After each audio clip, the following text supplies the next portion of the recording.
Lipton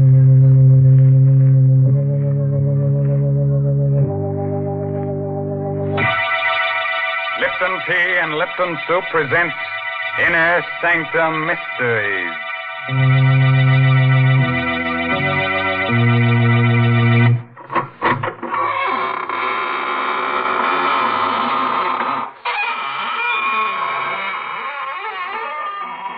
Good evening, friends of the Inner Sanctum.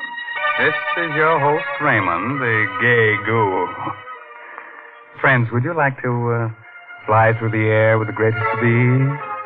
Do you think you'd enjoy being invisible, huh? Oh, it's easy. All you have to do is become a ghost.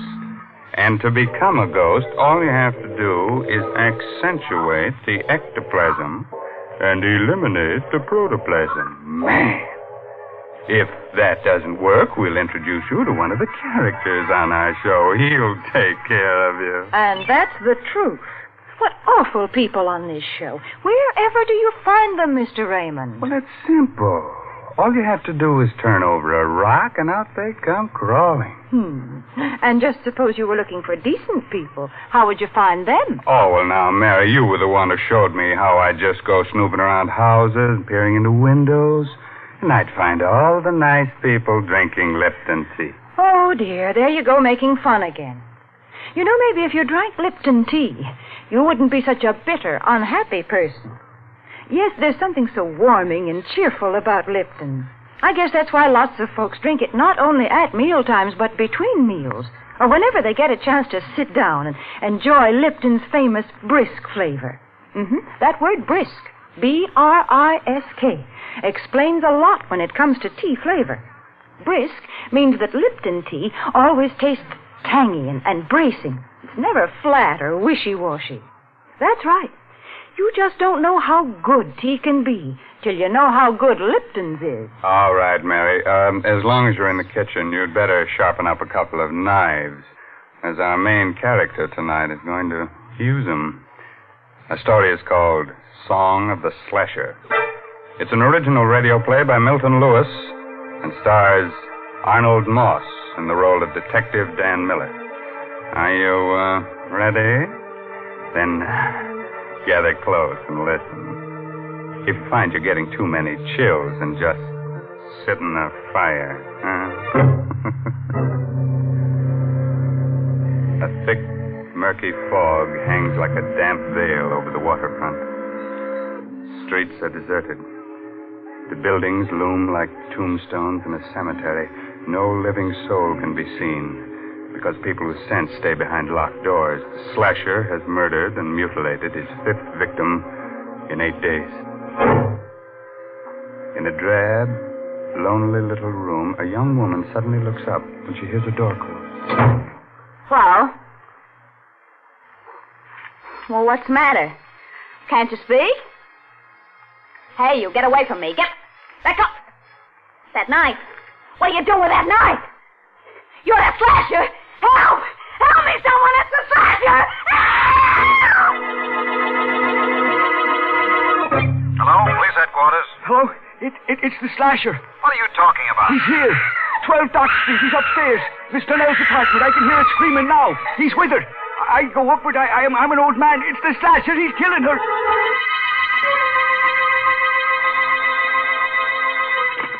Hello? Is that you, Miller? Speaking. This is Captain Quinn, headquarters. Here's the chance you've been waiting for. The slasher's at 12 Dock Street, right around the corner from you. On my way, Captain. Bye.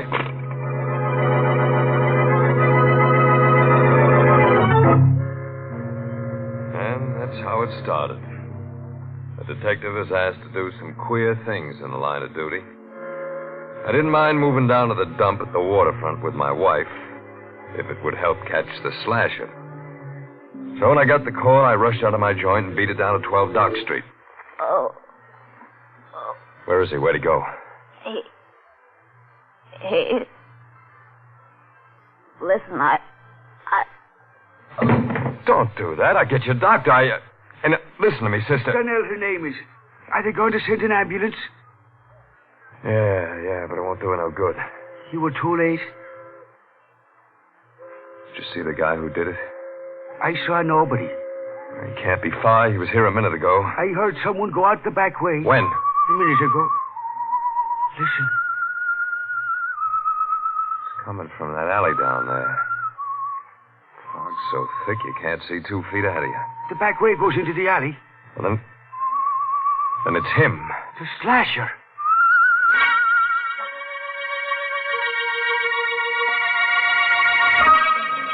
I got down to the alley. The radio cars and the men from the precinct were coming. We went through that neighborhood with a sieve.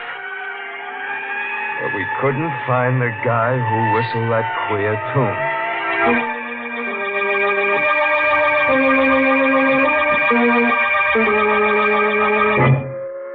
Is that you, Danny? Yeah. Oh. What happened? Oh, you shouldn't have got out of bed, baby. I was worried. He got away. Did he kill another? Yeah, another dame. It wasn't so foggy I could have seen him. That's how close it was. Any clues? No, nothing to speak of. Hey, look, baby, don't you worry about this. You go back and get some sleep. I'm frightened, Danny. That man is somewhere in this neighborhood and us living here. I shouldn't have brought you down here. You're going back to our old place tomorrow. No, I'm not. I don't want you here alone, and I want to stay with you. Shut up. Danny. Listen. You hear that, don't you? That ain't something I'm hearing in my head, is it? Danny, what are you... Answer me. I want to make sure I ain't hearing Well, things. of course I hear it. It's someone whistling, but why are you acting like this? The slasher whistles that tune. Are you sure? Yeah, I heard him tonight. Then the killer... The slasher must be somewhere around here. I'm going out, baby. Lock the door.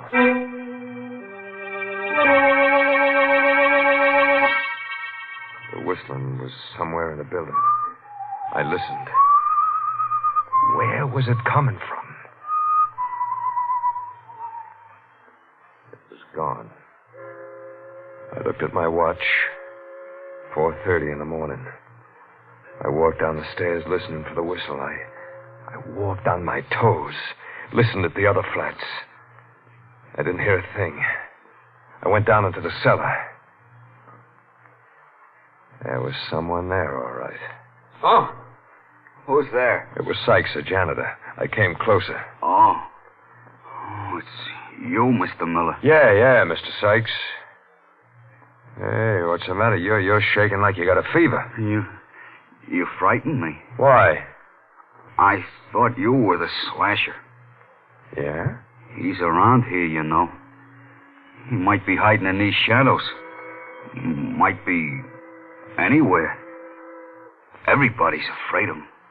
Everybody. Yeah, so I hear. What time did you come down here? 4:30, like I do every morning. Why? See any stranger in the building? No, I didn't see anyone. Who lives in the flat below us? Mr. Trevelyan. Reginald Trevelyan. Funny name. He's a funny fella. Never sleeps at night. Wanders around the building whistling to himself. Whistling to himself? Yeah. He writes music or something. He got a piano in his place today. He talks crazy sometimes. Think he's up there now? Yeah, he never sleeps. Here. $20? Yeah, it's for you. Why are you giving this to me? I want you to tell me when Mr. Trevelyan leaves his apartment. Do you get it? Yeah, but why? I ain't paying you $20 to ask questions.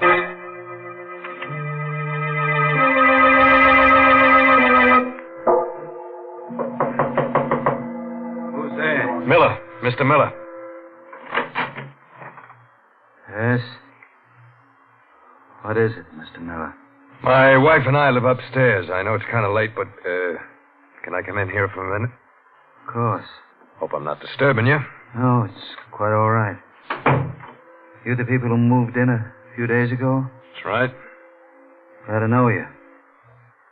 My name is Reginald Trevelyan. Dan Miller's mine. You been up all night? Yes.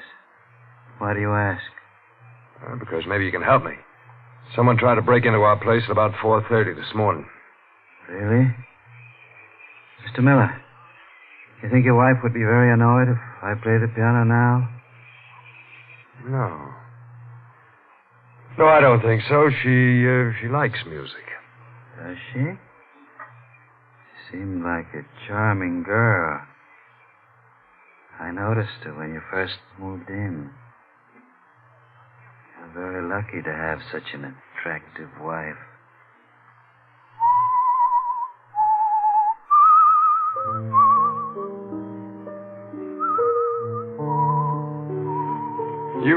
You whistle yourself like that very often? Yes. Especially when I'm working on a new composition. Wait a moment. I think I have it. I've been trying to work out that passage all night. Miss Miller, please get out of here. I want to be alone. You're a query, you are. I'm not interested in your opinion. Well, what are you waiting for? Get out of here! Get out or I'll blow you out! Try it. I've lost it! What? That passage! You see what you've done? I had it a minute ago and now it's gone!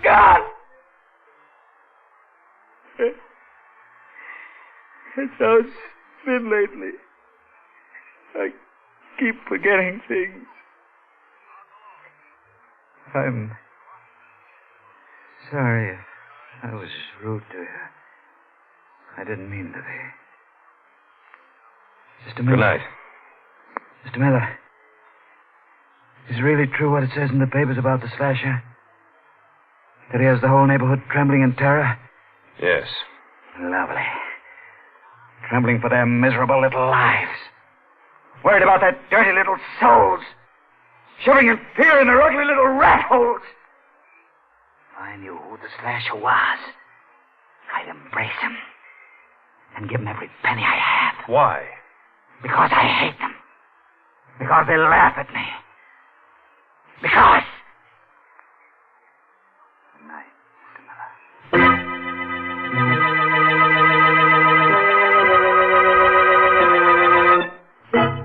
I phoned headquarters, told them to check on Trevelyan. Oh, he was a queer one, all right. So queer I didn't tell Laura about him. I didn't want to scare her. Couldn't arrest him. I didn't have anything on him yet. I lay down to rest.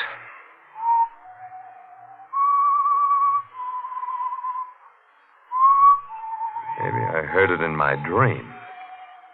Maybe not. But I heard that whistling again. That same tune. I think that's what woke me. I looked around. Laura. She was gone. And the door was open.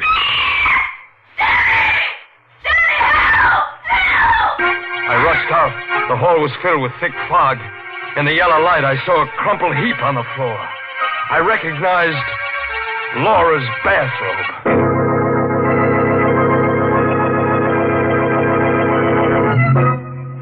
The slasher, that's my boy. He's not the type of low character who goes around murdering his friends and relatives. No, he's so big-hearted he murders anyone. Even people he was never introduced to. He's no snob. Snob?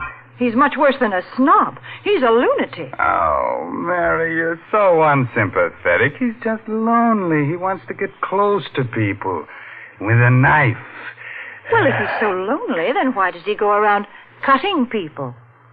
You see, Mr. Raymond, I can say the same kind of things you do. Don't you dare just be your sweet, practical self, or else... You can't frighten me, Mr. Raymond. But as a matter of fact, I do have something practical to say.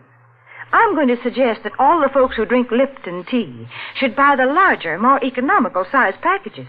Not only because they're thriftier, but for another reason. You see, if you have a large package of Liptons at home, then you're not likely to run out just when you need it. For instance, when folks happen to drop in unexpectedly some evening. And, of course, Lipton's is a grand drink to serve your guests. It goes so well with cake or sandwiches. It just seems to make everything taste better. So, folks, be sure to have a good supply of that brisk Lipton tea on hand. Yeah, do that. And while you're at it, be sure to have an extra hand on hand, because the slasher may want to collect one for a souvenir. Well, we've kept the blood from flowing long enough. On with the murders. Listen as we hear Arnold Moss as Dan Miller finish that story. Laura was alive, in a dead faint. I scooped her up in my arms and rushed her back to our flat. She opened her eyes a few minutes later. Danny. You're okay, baby. He was going to kill me. Yeah. Drink some of this. Thanks. Oh, Danny, it was awful. What happened? Well, you were asleep. I went out to get the milk, and I heard someone whistling. Do you remember what? That same queer melody we heard before, the one the slasher whistled. So I thought I'd help you. Help me? I thought I'd see him. I walked quietly down the hall, and there was no one there. Then I turned the corner. Yeah? I saw the knife gleam. Someone was hiding in the shadows. He grabbed my neck, and I screamed. I screamed, Danny. I screamed so I thought I'd burst my throat, and then it all went flat. Did you see him? No, but I felt his hands on my throat. They were strong hands, fingers like steel, and I... Oh, Danny, I'm sorry. I can't even talk about it. Now, lie down. You'll be all right. But when you think that he's right here, maybe living in this building... Well, he won't be here long. I'm calling headquarters. You know who he is. I got a good idea. Now, just let me get on that phone and... Oh, Danny, maybe that's him. Now, take it easy, kid. Who's there? Right. It's just a janitor, baby. Oh. What do you want? He went out. Trevelyan? Yeah. Okay. Laura, get dressed. I want to get you out of here before the trouble starts. I'll be gone for a few minutes. Where are you going? With Mr. Sykes. You got a key, Sykes? Yeah, but I'll have to go along with you. You can't take anything. You know what this badge means? You a detective? Yeah. Now, let's go. What are you doing here? Looking for the slasher? I'll write you a book about it, pal. Now, here's his joint. Open the door. All right. But you'll have to hurry. He may come back any minute. All I want is enough evidence. I'll take care of him when we get it. The door's open. Come on in. It was 8 in the morning. But it could have been 8 at night. The fog was so thick. I knew this was it. I couldn't take any chances. I had to get all the evidence on him before I nabbed him. And I had to get it without him being wise. What are you looking for? Knives. We know he's got at least 3. I don't see none. Neither do I. Maybe it's a bum steer. I could be wrong. Hey, what's this? Music. He's always writing it. I used to be a choir boy once. They taught me how to read them notes. I wonder if I still can. Why?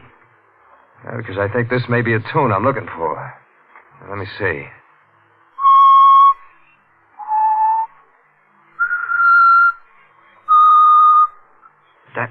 That song. Did you ever hear it before? Yeah. Bet you did. He's always whistling it. I heard it myself when he killed the last one. You gotta find those knives. You better hurry. I think he just went out to get some breakfast. I looked everywhere. Couldn't find the knives. I couldn't bring a guy in just because I heard a song. I found a bunch of keys. They were trunk keys. But there was no trunk. I think I hear him coming. Never mind what you think. Where does he keep his trunk? In the storeroom in the cellar. He's always going down there for things. Hold it. That's him. Yeah. Come here. There's room behind this upright piano for both of us. What, the piece to Shut up. Get behind here and hurry.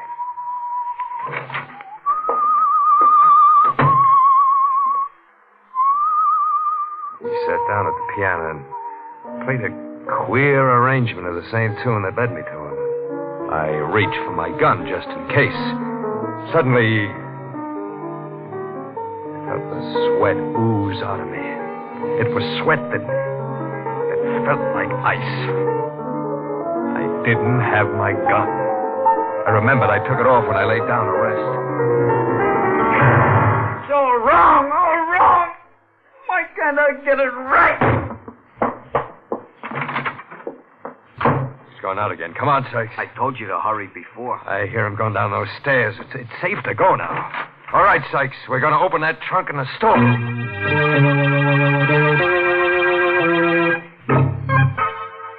Here's his trunk, Mr. Miller. This key should open it.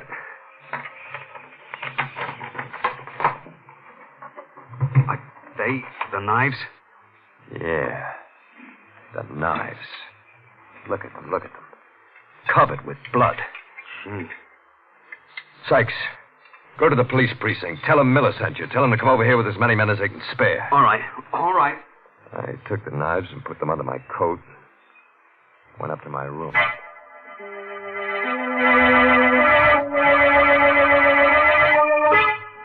Yes, I'm leaving. I'll be home soon. I could hear Laura talking on the phone with someone. I opened the door. Oh, of course. I better hang up now. Danny just came in. Goodbye, darling. Who were you talking to? Mother, I'm ready to go. Oh, wait a minute. There's no rush. Listen, Danny. It's that man at the piano. Sounds like the Slasher song. Yeah. What have you got there? My gun. Come on, baby, we're going. That man playing the piano. Are you sure he's the Slasher? Yeah. Positive. Oh, Danny, you're hurting my arm. Oh, I'm sorry. I'm a little nervous. That's his place. Come on in with me. Come in with you? Yeah. I figured out a way to trap him. But, Danny, Don't be scared, baby. You'll be okay. Oh. You? Yeah, Mr. Trevelyan. I'd like you to meet my wife. I'm delighted. How do you do? Would you like to hear something? It's a composition I've just completed. I've had a great deal of trouble with it. But I think I've got it right now.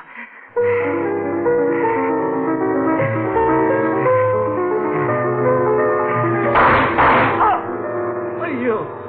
That gun. Yeah, you got it coming to you, Slasher. You stupid swine.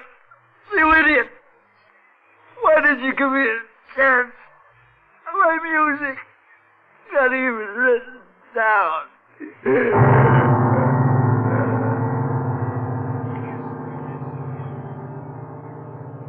Danny.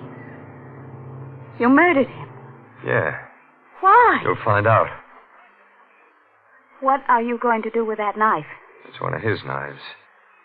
Stand still, Laura. Danny, do with me. In a minute. Danny, what's the matter You with got you? it coming to you, too. Danny! I know who you were talking to on that phone. It wasn't your old lady. What? It was Jerry Boyd, that guy who lives next door, wasn't it? Answer me, wasn't it? No! Lie to me. So this is why you made me come down here with you. You planned this all along. That's right, baby. And that's why I had you insured for $40,000. Oh. You made one bad mistake. You married a smart cookie. You're going to kill me and blame it on the Slasher. Yeah. No! Help me! Someone help me! Danny! Don't! Oh.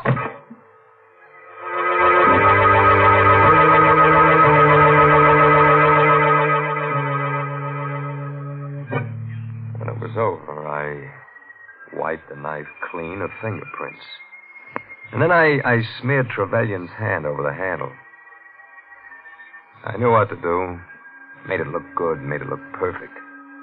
There's a way to get away with murder. And I found it. I thought.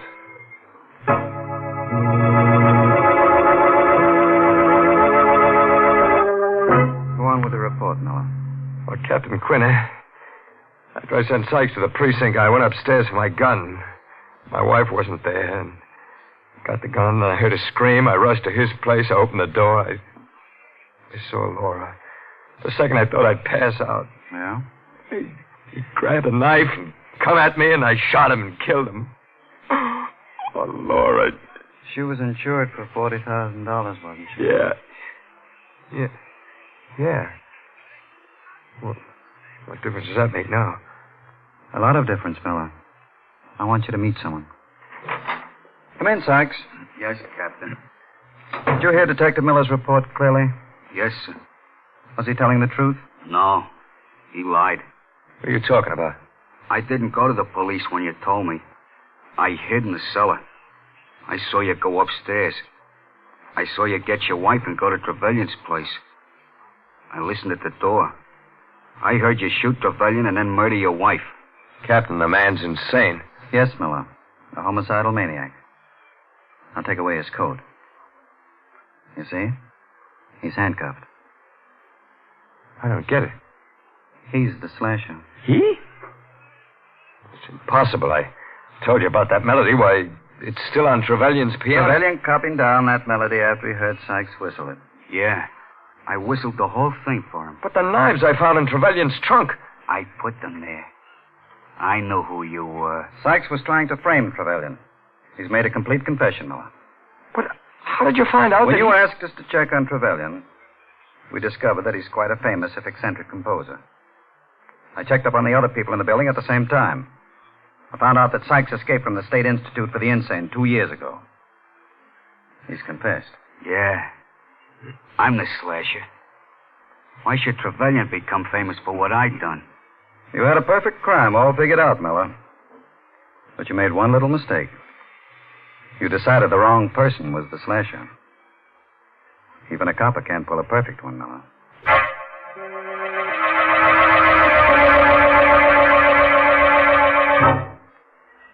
So I'm telling you all this because in 10 minutes I won't be able to tell nobody anything. Ever since I made my report, I've been hearing that song in my head. Like somebody whistling it. Soon I won't hear that either. It's a nice tune. Kind of sad.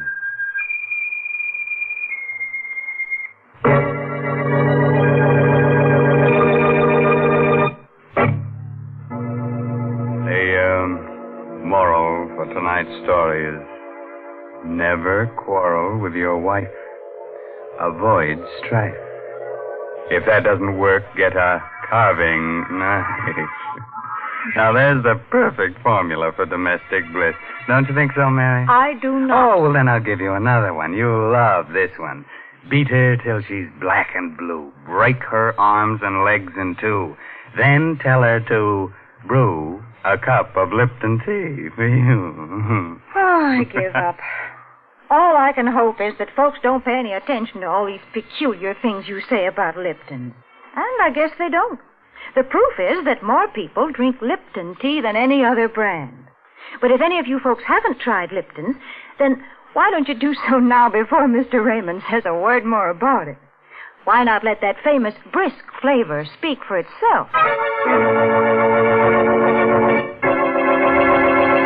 Well, now, if you weren't too cut up by tonight's story, let me tell you about next week's gory little tale.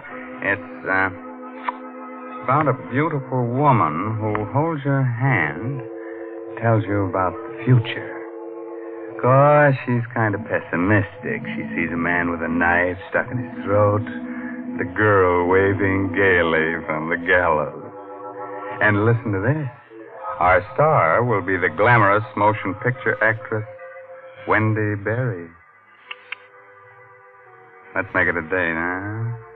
Oh, by the way, this month's Inner Sanctum Mystery novel is The Lucky Stiff by Craig Wright. And now I guess it's really time to close that squeaking door until next week at the same time when Lipton Tea and Lipton Soup bring you another Inner Sanctum Mystery directed by Himan Brown. So until then, good night. Pleasant dream time.